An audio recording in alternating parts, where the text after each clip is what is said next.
क्या सच में नेपाल इंडिया के विरोध में नेपाली भूमि प्रयोग होता आया है या होने की संभावना है अभी? देखिए, जब तक हमारा गवर्नमेंट, हमारा लीडरशिप का साथ न हो तब तक ये ज़मीन भूमि प्रयोग नहीं हो सकता है। नेपाल की समर्थन के बिना कोई भी किसी का विरोध में इस भूमि का प्रयोग नहीं कर सकता। नहीं कर सकता है।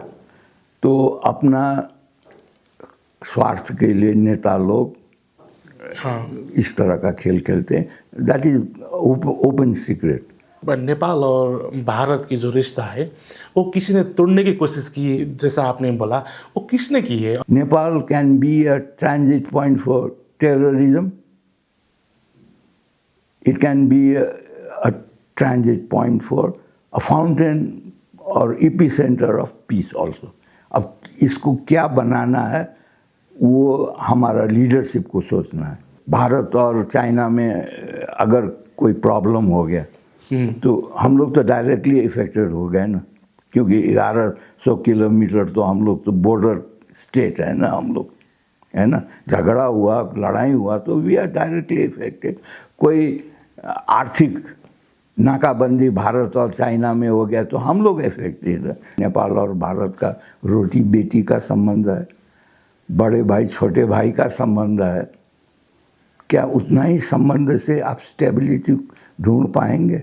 नेपाल और भारत के बीच में जो मतभेद था, दरारें थी, वो ठीक होने लगा है अभी? मैं नहीं देख रहा हूँ। देखिए, अभी बॉर्डर में नमस्कार दोस्तों, अनदेखा सच यूट्यूब चैनल में आपका स्वागत है। मेरा नाम सुमन श्रेष्ठ है और इस चैनल पर हम भारत और नेपाल में होने वाले समग्र राजनीतिक घटनाओं और समसामयिक मुद्दों पर चर्चा करने वाले हैं। आज भारत नेपाल संबंध और वर्तमान राजनीति के बारे में बात करने के लिए हमारे पास अंतर्राष्ट्रीय राजनीति के विशेषज्ञ श्याम बस्नेत जी मौजूद है। हम वहाँ के साथ थोड़ा बात करने वाले हैं। श्याम बस्नेत जी, आपका हमारे चैनल में स्वागत है। आप लंबे समय से नेपाल और भारत की राजनीति पर गहरी नज़र रख रहे हैं और अंतर्राष्ट्रीय परिप्रेक्ष्य में उसका विश्लेषण भी करते रहे हैं। आप लगातार नेपाली मीडिया के माध्यम से अपने विचार साझा करते हैं। वर्तमान समय में आप नेपाल और भारत की राजनीति तथा कूटनीतिक संबंधों का किस प्रकार से देख रहे हैं आप अभी के समय में? सुमन भाई, ये कार्यक्रम हम लोग नेपाल का जनता और भारतीय जनता दोनों को एक आपस में अपना संबंध सुधारना, अपना रिलेशन समझाने के लिए ये कार्यक्रम हम लोग कर रहे हैं। This is an experiment. Yes. अगर ये सफल हो गया तो हम लोग का लक्ष्य है कि भारत और नेपाल दोनों के जनता एक आपस में सहयोग करें और सरकार का मुंह न ताके। ये चाहते हैं हम लोग अभी। क्योंकि अभी तक जब से मैं राजनीतिक समझने लगा हूँ, किंग महेंद्र के समय से, मैंने क्या अनुभव किया है कि भारत और नेपाल का और नेपाल और चाइना का रिलेशन कभी भी स्टेबल नहीं था। अभी भी स्टेबल नहीं है। तो हमारे नज़र में, मेरे विचार से, ये अनस्टेबल होना, भारत और चाइना का रिलेशन जब तक स्टेबल नहीं होता है तब तक नेपाल का रिलेशन भी स्टेबल नहीं होगा। अभी नेपाल और भारत के जो रिश्ते हैं वो स्टेबल नहीं है, आपके बात का मतलब तो वही समझ में आया। अगर होता तो प्रॉब्लम नहीं होती ना। स्टेबल रिलेशन में प्रॉब्लम होते हैं भी, फिर भी वो तुरंत सुलझ जाते हैं। They are solve immediately if you have a stable relationship, stable government. हमारा दुर्भाग्य यह है कि हमारे यहाँ स्टेबल गवर्नमेंट नहीं रहा नेपाल में। और भारत और चाइना का रिलेशन स्टेबल न होने के कारण, चाहे पंचायती सिस्टम हो, चाहे हमारा 7 साल के बाद जो पॉलिटिकल डेवलपमेंट हुआ, उसके बाद for a very short period we had a elected government also under the leadership of late BP Koirala. कोई भी रिलेशन हमारा स्टेबल नहीं हो सका, क्योंकि नेपाल में पॉलिटिकल स्टेबिलिटी नहीं था। और जब स्टेबिलिटी था, 30 साल तक तो स्टेबिलिटी था ना पंचायती व्यवस्था में, उस वक्त भी चाइना और भारत का रिलेशन अनस्टेबल होने के कारण उस वक्त भी अनस्टेबल रहा हमारा भारत के साथ रिलेशन। कल मैं मोदी जी को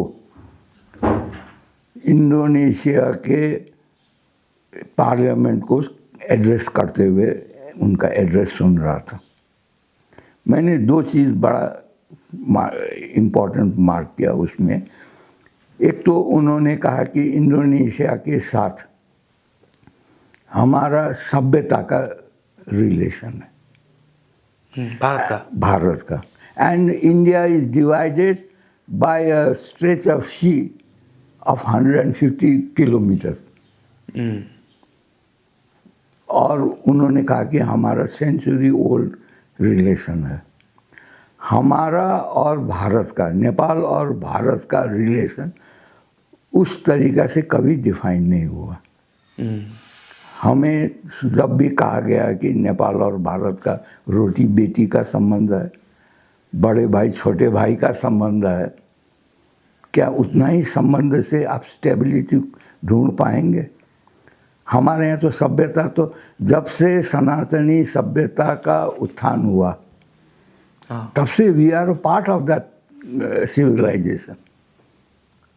हम लोग नेपाल, हमारा जो हिमालय रेंज है, अकॉर्डिंग टू हमारे जो मिथिकल जो टेक्स्ट है उसके अनुसार तो हमारे यहाँ तो थिंकिंग टैंक तो हम ही लोग हैं ना। This is where they came and got their wisdom, like when Lord Buddha went to Gaya and had his wisdom. तो हमारा रिलेशन हुआ है। हमारा सिर्फ सिविलाइजेशन का रिलेशन नहीं है, हमारा आस्था का भी रिलेशन है। हमारा आस्था का ही सिर्फ रिलेशन नहीं है, हमारा कल्चर का भी रिलेशन है। तो ये रिलेशन को छोड़ के जब आप रोटी बेटी और बड़ा भाई छोटे भाई का रिलेशन करते हैं, देन अदर पार्ट नेपाल जब भी ठगा हुआ महसूस करता है। That is what I think is in the mind of the people of Nepal. इसको एक्सप्लॉइट किया गया है यहाँ के पॉलिटिशियन ने। इससे एक दरार पैदा हुआ है नेपाल और इंडिया के बीच। Virtually if you ask me, we are Siamese twins. Bharat को ये चीज़ समझना चाहिए कि हम लोग आस्था, सभ्यता और संस्कृति तीनों से बंधे हुए हैं। We can't separate from one another.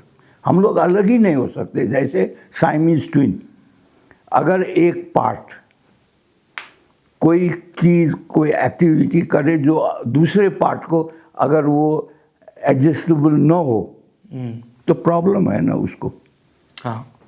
इस चीज़ को ध्यान में रख के ये 12 साल का जो शासन है नेपाल और मोदी जी का जो शासन है, हमने उसमें सनातनी सभ्यता का पुनरुत्थान देखा है भारत में। आप लोग उसको आधार मान के देश भारत को एकजुट बना सकते हैं, उसके आधार पर प्रगति कर सकते हैं। Why don't you apply the same relation with our people? इसलिए हम क्या चाहते हैं, हम लोग क्या चाहते हैं कि पीपल टू पीपल कांटेक्ट हो। अगर पीपल टू पीपल कांटेक्ट हम लोग कायम कर सकें और अपना रिलेशन अच्छी तरह से समझा सकें। अभी भी कुंभ नहाने के लिए हमें प्रयागराज जाना पड़ता है। गत कुंभ में लाखों नेपाली गए हैं और जो लाखों गए हैं वो जब वो लौट के आए हैं, मेरे खुद बेटी गई है महाकुंभ में। महाकुंभ में। उसने जो गंगा जल लेके आया, जो प्रसाद लेके आया, कम से कम 100 परिवार को यहाँ से डिस्ट्रीब्यूट हुआ। तो करीब करीब 90% of Nepalese they have participated directly indirectly. That is our relation. आप लोग अपना सभ्यता, आस्था और संस्कृति के सूत्र में भारत को बांध के एकता कायम कर सकते हैं और विकास कर सकते हैं, तो why don't you help us do the same thing in Nepal? जैसे that is the main purpose of this जैसे कि प्रोग्राम। अभी क्या कहते हैं, जब नेपाल में जिन्जी विद्रोह हुआ, जिन्जी आंदोलन हुआ, उसके बाद इंडिया में भी ऐसा विश्लेषण किया जाता है कि जैसे नेपाल में राजनीतिक बदलाव की मांग उठी जिन्जी विद्रोह के माध्यम से, वैसे ही भारत में भी लोग नए राजनीतिक विकल्पों की मांग कर रहे हैं, तलाश कर रहे हैं। आप इस बारे में क्या कहते हैं? अभी जैसे इंडिया की राजनीति में नए राजनीतिक दल आए हैं, जीत कर ऊपर गए हैं, एक हिसाब से जनता के माझ जनता या पब्लिक की माझ में भी नए राजनीति की आवाज़ उठ रहे हैं। इस बारे में आपको क्या कहना है अभी? मैं इसे जनरेशन चेंज समझता हूँ। हाँ, अभी तो इंडिया में तो नरेंद्र मोदी बहुत लोकप्रिय है। मैं उसी में आ रहा हूँ। ये जनरेशन का मांग है, अभी का जियोपॉलिटिक्स का मांग है, अभी का 21st सेंचुरी का टेक्नोलॉजी का मांग है, चेंज। भारत में आपको मालूम नहीं होगा सुमन भाई, जेएनजी आंदोलन से कई साल पहले, 3-4 साल पहले, वहाँ पर मोदी सरकार को डिस्टेबलाइज करने के लिए बहुत बड़ा षड्यंत्र रचा गया था। उसको ये कृषक आंदोलन करके 1.5 साल तक एक सड़क को बंद किया गया, दिल्ली आने वाला सड़क को। वो सफल क्यों नहीं हुआ? बिकॉज मोदी गवर्नमेंट पॉलिसी जो है उसका foundation civilisation, faith and culture था। ये तो मोदी जी खुद करते हैं। आज पहले आप लोग हिंदू राष्ट्र सुनते थे। आजकल आप मोहन भागवत जी जो आरएसएस के चीफ है, हाँ, उनके मुंह से भी सनातन सुनते हैं। हिंदू राष्ट्र कहना भूल गए सब कोई। ये Sanatani civilisation is a binding force. इसको मेरे विचार में 75% of the Hindu population have realized this. इसमें इसका प्रूफ क्या है? अभी बीजेपी का रूल भारत में 78% of the area mass, country का मास, और 72% ऑफ द पॉपुलेशन पर भारतीय सरकार, बीजेपी का सरकार है वहाँ पर। That is the difference. वो बीजेपी के कारण वो एक सूत्र में नहीं बना है। वो सिविलाइजेशन, हमारा फेथ और हमारा culture. You may speak different languages, you may have different culture, but you may have a common faith also there. If you don't have a common faith, then you have a common civilization. That is what is binding you. This is what we need in Nepal. So we have started this program. उस चीज़ को आप लोगों के जो intellectuals हैं, भारत के जो संघ संगठन हैं, वो लोग नेपाली को भी ये चीज़ समझाएं। उसके लिए हम लोग रेगुलरली आप लोगों के साथ संपर्क में रहेंगे। जैसा कंडीशन होगा, जैसा पॉलिटिकल सिचुएशन होगा उसी हिसाब से हम लोग नेपाल के तरफ से what is the condition, current condition in Nepal, what भारतीय शुड एक्सपेक्ट फ्रॉम नेपाल, उसको रिले करना हमारा एक चैनल का एक मेन ऑब्जेक्टिव है। आपने जो कहा जैन जी, जैन जी के रूप में कॉकरोच पार्टी आया था भारत में, अभी आपने कुछ सुना कुछ था समय पहले रिसेंटली। हाँ that didn't work, that didn't work, हाँ क्योंकि इस 12 साल में जब आप सिविलाइजेशन, आस्था, फेथ और कल्चर के फाउंडेशन में आप अपना नीति बनाते हैं, अपना प्रोग्राम चलाते हैं, that is how unity is created. अभी 80,000 भारतीयों को फ्री राशन मिलता है। हाँ आपको बिजनेस करने के लिए विदाउट कोलैटरल लोन मिलता है। Bharat, Modi ji, specially Modi ji is working for the lowest person. किसी ने अंदाज किया था कि free latrine can boost the Indian economy, किसी ने नहीं सोचा था। जब मोदी जी ने लाल किले पर से ये डिक्लेयर किया था कि हमारा गवर्नमेंट का प्रायोरिटी फ्री लैट्रिन, सब लोग हंसते थे। हाँ इसका इम्पैक्ट क्या हुआ सुमन भाई भारत में कि फ्री लैट्रिन होने पर आधी जनसंख्या भारत का, उसका वर्किंग एफिशिएंसी बढ़ा, क्योंकि आधी आबादी मतलब जो फीमेल हैं उनको तकलीफ होती थी, उनको 8 घंटे में फुल अपना पोटेंशियल के हिसाब से लेबर करने में उनको तकलीफ होती थी।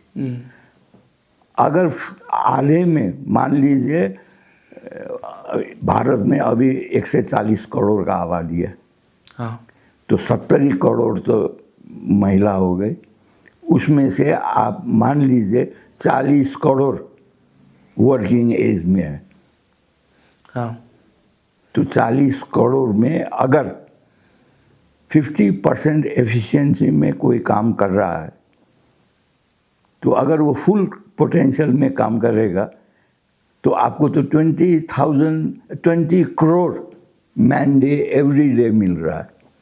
हाँ दैट इज द, वो पूंजी है भारत का। लेकिन अभी भी भारत के युवा दस्ता जो है वो कहते हैं कि नरेंद्र मोदी जी अब बुढ़े हो गए हैं, युवा के लिए उनका खास नई सोच नहीं है, इसलिए अब युवाओं के हाथ में राजनीति जाना चाहिए, ऐसा बोल रहे हैं ना युवा पुस्ता। इसका जवाब, भारतीय राजनीति में मैं इंटरफियर नहीं करना चाहता। हाँ। और हमारा प्रोग्राम का ही वो मकसद भी नहीं हाँ। है। लेकिन क्योंकि हम लोग इस सब्जेक्ट को आपने इसलिए उठाया है कि हम लोग इसको अगर एनालाइज कर दें तो हमारे युवाओं को भी इससे कोई सीख मिलेगी, इसलिए उठाते हैं। देखिए, अभी बीजेपी का president, he is below 50, I think he is not over 46, वो तो यंग एज है ना। हाँ हाँ? अभी देखिए जितने भी मुख्यमंत्री हुए नए, दे आर स्टिल यंग। अभी देखिए अब रिसफल हो रहा है, यंग आर बीइंग प्रोमोटेड। जब तक मोदी जी यंग को आगे नहीं बढ़ाते हैं, बढ़ाते रहेंगे, तब तक मोदी जी का विरोध नहीं होगा, ये आप लिख के रख लीजिए। हम लोग भी यही चाहते हैं। You need experience also. आपको विवेक भी चाहिए, धैर्यता भी चाहिए, पेशेंस भी चाहिए। आपको पेशेंस के साथ साथ आपको कॉमन सेंस भी यूज़ करना चाहिए। कॉमन सेंस यूज़ करने के लिए आपको पीएचडी पास होना कोई ज़रूरी नहीं है। So you can learn from every aspect of the life. हमारा जो civilization है is the most scientific civilization in this world. इसका प्रूफ ये है कि 7,000 साल पहले से ये सिविलाइजेशन अभी तक जिंदा है and it is strong and getting stronger every day. Bharat 1,000 साल से ऊपर मुस्लिम के अंडर में था, मुस्लिम राजाओं के बादशाहों के अंडर था. 200 साल से अधिक अंग्रेज़ों के शासन के अंडर था. उन्होंने क्या धर्म परिवर्तन नहीं कराया होगा? एंग्लो इंडियन नया क्रीड वहाँ पैदा हो गया था. उसके बावजूद 12 साल में फिर जग गया है सनातनी, क्योंकि Sanatani it was suppressed, it was not destroyed, it couldn't have been destroyed. वो एक सोच है, वो क्रिएशन का एक थ्योरी है, दैट इज साइंस. मैं उतना फिलॉसफी भी नहीं जानता हूँ, न मैं धर्म का कोई ज्ञाता हूँ, न मैं उतना पढ़ा लिखा हूँ, पर मेरा एक्सपीरियंस क्या दिखाता है कि we are the most scientific civilization in this world and we are progressing because of a scientific base. ये सब चीज़ का केंद्र हमारा नेपाल क्षेत्र है. We are two countries with a similar civilization, similar faith, similar culture. तो हम लोग भारतीय हमारे भाई बहन हैं या नेपाली भाई बहन मिल के क्यों नहीं आगे बढ़ सकते हैं? अगर हम लोग उस दृष्टिकोण से नेपाल और भारत का रिलेशन कायम कर लें तो हमारा भी प्रगति तो भारत के साथ साथ हो जाएगा ना. We'll be supported by 200 billion Hindus and more than 60,000 Buddhists. Fortunately, Buddhist जो फेथ है उसका भी जन्म तो सनातनी सभ्यता में ही हुआ है ना. हमारा क्या मानना है कि फेथ को सिविलाइजेशन पैदा करता है, फेथ सिविलाइजेशन को पैदा नहीं करता है. फेथ इज विश्वास.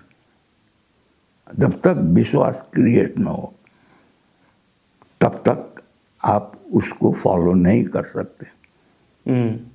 सो इन दिस कॉन्टेक्स्ट, इस परिप्रेक्ष्य में हम लोग क्या चाहते हैं कि भारत से अधिक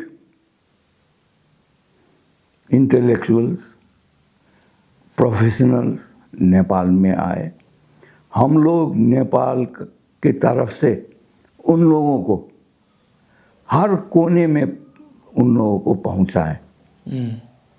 उसका मेन अट्रैक्शन टूरिज्म है. Will talk about it. हमारा आस्था है. हम लोग अभी भी बद्री जाते हैं, केदारनाथ जाते हैं, गंगोत्री जाते हैं, जमुनोत्री जाते हैं, गया जाके श्राद्ध करते हैं. बनारस में तो मैं पढ़ा ही हूँ. बनारस में मैं मैट्रिक मैंने बनारसी से किया है, central Hindu school which is under Banaras Hindu university. तो हम लोगों का अभी भी वहाँ पर आस्था है. इस लिंक को इस जनरेशन से कोई तोड़ना चाह रहा है, उसको तोड़ने मत दीजिए. इसमें भारतीय पॉपुलेशन, जनता जैसे कि आपने कहा नेपाल और भारत की जो रिश्ता है वो किसी ने तोड़ने की कोशिश की, जैसा आपने बोला वो किसने की है? अभी जैसे कि बात किया जाता है, काफ़ी लंबे समय से ये चर्चा होती रही है नेपाल और इंडिया में कि भारत के विरोध में नेपाल की भूमि की प्रयोग होने की आशंका भारत ने कई बार जताया है। जैसे कि किसने प्रयोग कर रहा है? नेपाल और भारत को जो रिश्ता खराब करने की प्रयास कौन कर रहा है अभी आपके विश्लेषण में, आपकी नज़र में?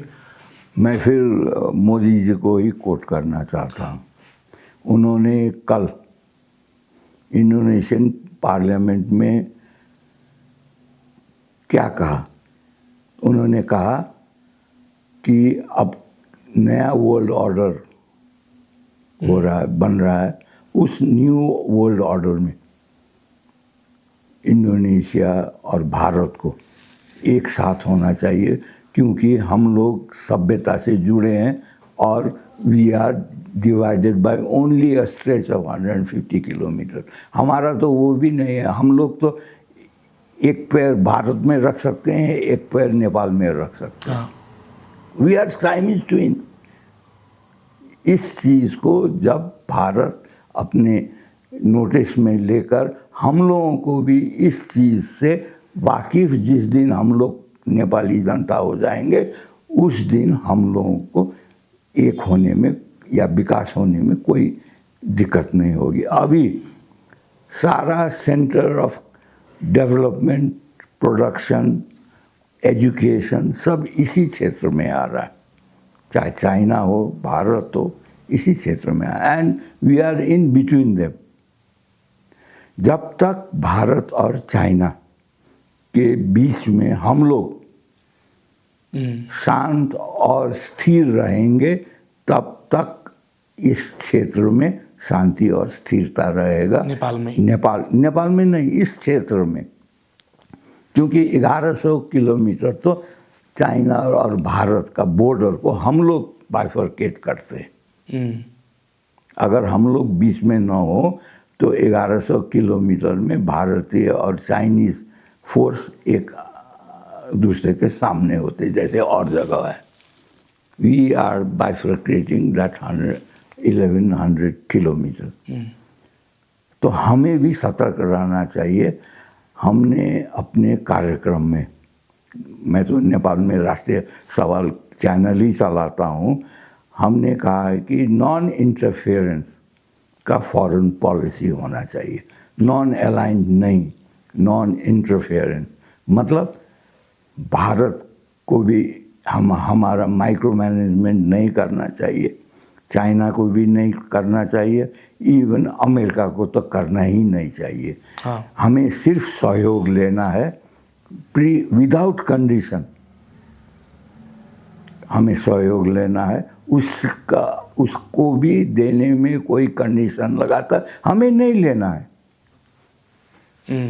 हम लोग उतने काबिल हैं। हमारे पास अभी 32 खरब, मतलब 3,20,000 करोड़ भारी नेपालीज करेंसी तो हमारे यहाँ संचिति है ना डॉलर में। एवरी मंथ 2 खरब रुपया नेपाली खरब डॉलर में आता है। हमारे भाई बहन लोग रेमिटेंस में करते हैं। Why shouldn't we use that? इसको और नॉन इंटरफेरेंस अगर हमारा पॉलिसी हो तो भारत और चाइना दोनों से हमारा स्टेबल रिलेशन होगा। हमारा देश जिस दिन स्टेबल होगा उस दिन भारत और चाइना के रिलेशन में भी स्टेबिलिटी आएगा, ये मेरा मानना है। इसीलिए भी इस प्रोग्राम को चलाना आवश्यक। जैसे कि श्याम जी आपने कहा थोड़ी देर पहले, नेपाल और भारत की जो सुमधुर रिश्ता है उसको किसी ने तोड़ने की कोशिश किया है, आपने जो बोला ना, ये किसने किया है? बुरा राजनीति, मैं कह रहा हूँ बुरा राजनीति। अब जैसे भारत और चाइना में अगर कोई प्रॉब्लम हो गया तो हम लोग तो डायरेक्टली इफेक्टेड हो गए ना, क्योंकि 1100 किलोमीटर तो हम लोग तो बॉर्डर स्टेट है ना, हम लोग है ना। झगड़ा हुआ, लड़ाई हुआ तो वी आर डायरेक्टली इफेक्टेड। कोई आर्थिक नाकाबंदी भारत और चाइना में हो गया तो हम लोग इफेक्टेड है, क्योंकि हम लोग जो भी चीज़ मंगाते हैं 95% of the cheese comes through India, Bharat के रास्ते आता है। इस सब चीज़ को हम लोग को ध्यान में रखना चाहिए। हम लोग पीस का सेंटर बन सकते हैं, epicentre of peace in this area, and friendship between Bharat और चाइना वो नेपाल बन सकता है। इस चीज़ को हमारे युवक, यंग जनरेशन जो अभी पावर में है, जिस दिन उनके दिमाग में हम लोग इस चीज़ को एंट्री करा सके, उस दिन से नेपाल में शांति आएगा। भारत ने, मोदी जी ने तो स्पष्ट कहा है ना कि हमें शांति और स्थिरता के लिए हमारा अटल समर्थन है। तो शांति और स्थिरता में अगर भारत इंटरफियर ना करे, चाइना इंटरफियर ना करे, अमेरिका इंटरफियर ना करे, तभी संभव है ना। चाइना और भारत को बीच में लड़ाने के लिए वेस्टर्न कंट्रीज़ हैं। 2 दिन पहले हमारे यहाँ दलाई लामा जी का बर्थडे मनाया गया है ना। It was virtually official celebration. उसमें वेस्टर्न कंट्रीज़ के सुनते हैं सब एम्बेसडर लोग गए थे। हाँ, फोटो भी आया था, है कि नहीं? हाँ। तो इससे किसको शंका हो गया कि नेपाल एक तो प्ले ग्राउंड हो जाएगा TOB के लिए, फ्री तिब्बत के लिए। चाइना को डाउट हो गया, तब इससे तो हमारा अस्थिरता हो जाएगा। We can't imagine stability on that ground.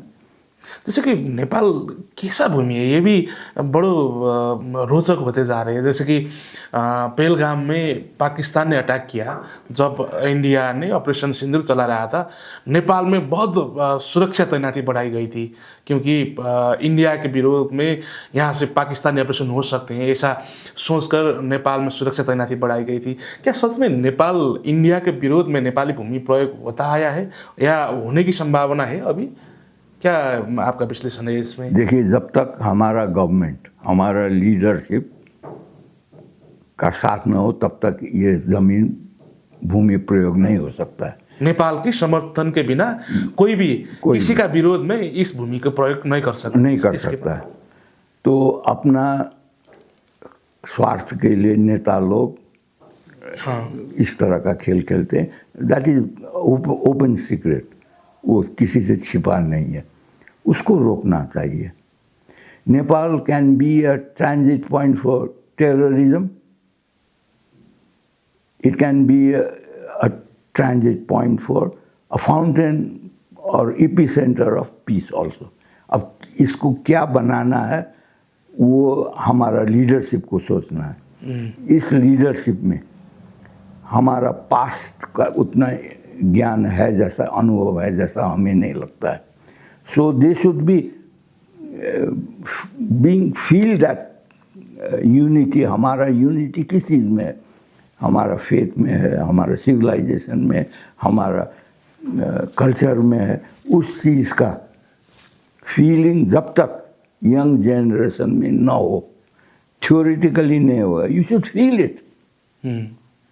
जैसे आज ये जो चेंज हुआ है लास्ट 9 मंथ्स पहले जो चेंज हुआ है, every Nepali felt the pinch. तभी वो 24 घर से भदौ का या इंग्लिश जेनजी विद्रोह होके हमारे यहाँ चेंज आया है। इसी तरह यूनिटी को फील करना पड़ेगा हमको।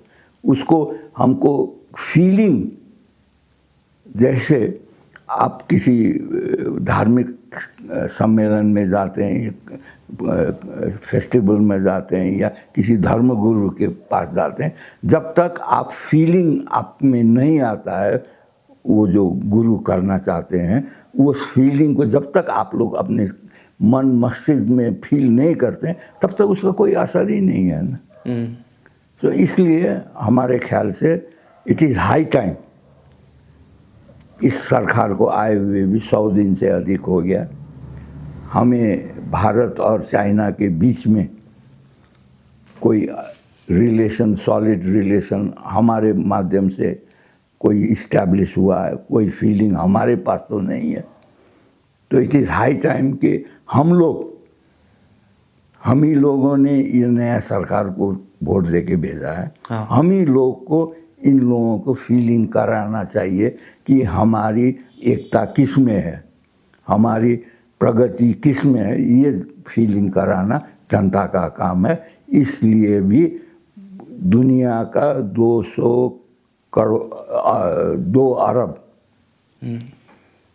हिंदू, 60 करोड़ से भी अधिक बुद्धिस्ट जो फेथ वाले हैं, उन लोगों का समर्थन लेके हमें एक नया सोच करना चाहिए। एक दिन ऐसा आएगा जिस दिन हमें यूथ की ज़रूरत पड़ेगी। हमारे यूथ सब बाहर है। हमें नेपाल को फिर से हरा भरा कराने के लिए हमें अपना यूथ शक्ति चाहिए।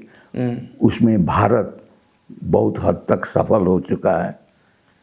अभी माइग्रेशन बहुत कम होने लगा है भारत का, हमारे यहाँ नहीं हुआ है। इसको रोकने के लिए भी हमें एक तो people to people connection different programme के साथ हम लोग डिस्कस करेंगे आने वाले दिन में। और उससे जो जो प्रभावित होते हैं भारत में, जो जो प्रभावित होते हैं नेपाल में, उन लोगों को हम लोगों से कांटेक्ट करके अपना विचार, अपना आइडिया हम लोगों को बताएं, ताकि हम लोग उस आइडिया से दोनों सनातनी राष्ट्र सबके जनता को एक जगह लाके संयुक्त रूप से हम लोग, जो हमारे यहाँ कमजोरी है, कमी है, हमारा टेक्निकल कमजोरी है, हमारा फिनेंशियल कमजोरी है, हमारा मैनेजमेंट का कमजोरी है, due to lack of good governance and अ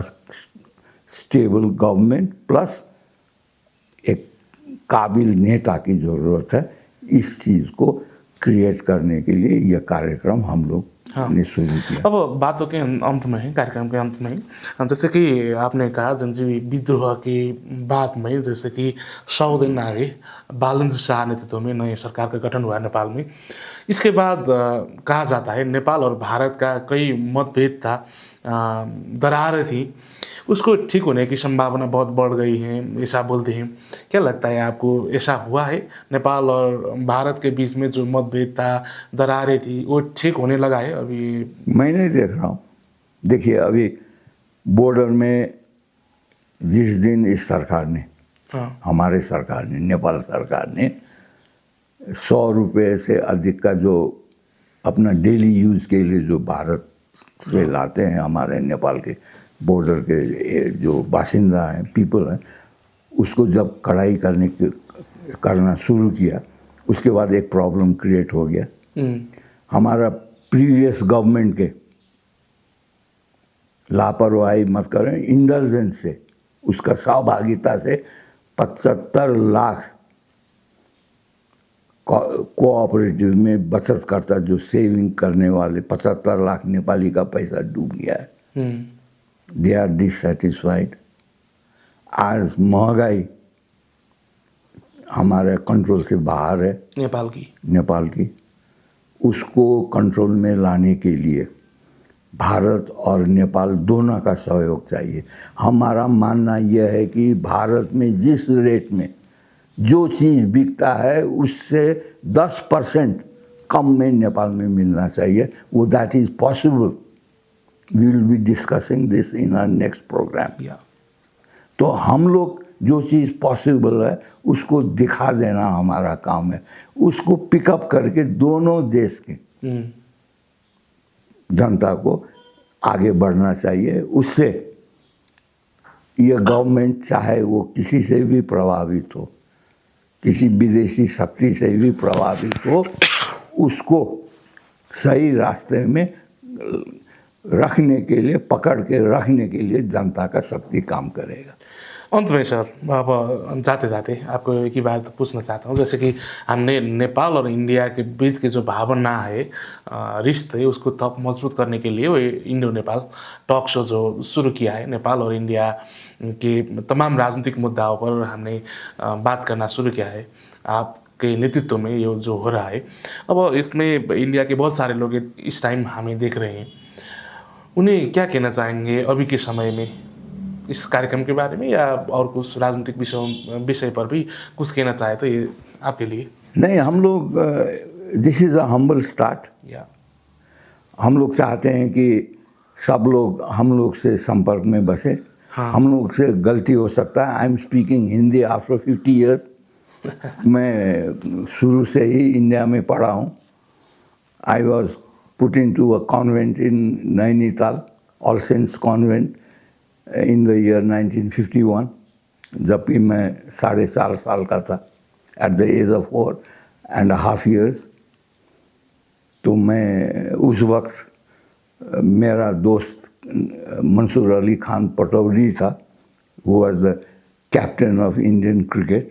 उसका लड़का अभी हीरो है, सैफ अली खान।